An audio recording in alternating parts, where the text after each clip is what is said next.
முதல்வர் ஸ்டாலின் ஊரக வளர்ச்சி மற்றும் ஊராட்சித்துறை அலுவலர்களின் பயன்பாட்டிற்காக 17 கோடியே 65 லட்சம் ரூபாய் மதிப்பிலான 198 வாகனங்களை வழங்கிடும் வகையில் அவ்வாகனங்களுக்கான சேவையினை கொடியசைத்து தொடங்கி வைக்கிறார். அந்த காட்சிகளை பார்க்கலாம்.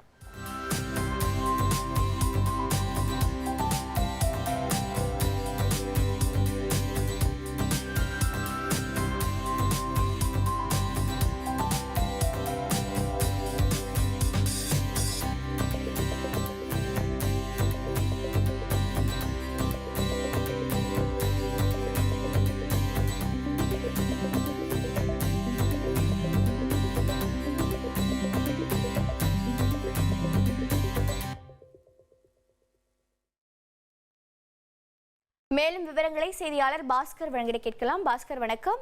முதலமைச்சர் பங்கேற்கக்கூடிய நிகழ்ச்சி எவ்வாறு நடைபெற்று வருகிறது? இதனால் எத்தனை பொதுமக்கள் பயன்பெற இருக்கிறார்கள்? ஊரக வளர்ச்சித்துறையில அலுவலர்களுடைய பயன்பாட்டுக்கு 17 கோடியே 65 லட்சம் ரூபாய் மதிப்பீட்டுல 198 வாகனங்கள் வாங்கப்பட்டிருக்கிறது. அந்த வாகனங்கள்ல ஊரக வளர்ச்சித்துறையுடைய பணிகள் என்பது மேற்கொள்ளப்படும். வீடு சமத்துவபுரம் உள்ளிட்ட பல்வேறு விதமான ஊரக வளர்ச்சித்துறை சார்பாக கிராமப்புற மேம்பாடு, உட்கட்டமைப்பு இதற்குடைய பயன்பாட்டுக்காக இந்த அதிகாரிகள் நேரடியாக சென்று கலாய்வு மேற்கொள்வார்கள். அந்த வகையில் தான் இந்த 198 வாகனங்கள் ஊரக வளர்ச்சித்துறைக்கு வழங்கப்பட்டிருக்கிறது. அந்த வாகனங்களை தமிழக முதலமைச்சர் கொடியசைத்து துவக்கி வைத்திருக்கிறார்.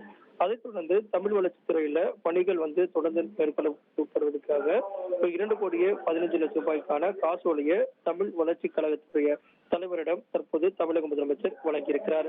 100 கோடி ரூபாய் இந்து சமய அறநிலையத்துறை சார்பில் 1000 ஆண்டுகளுக்கு முற்பட்ட 63 திருக்கோயில்கள்ல அதை பழமை மாறாமல் புனரமைக்கக்கூடிய பணிகள் என்பது திருப்பணிகளாக மேற்கொள்ளப்படுகிறது. அந்த பணிகளையும் தமிழக முதலமைச்சர் காணொலி காட்சி வாயிலாக தற்போது தொடங்கி வைத்திருக்கிறார்.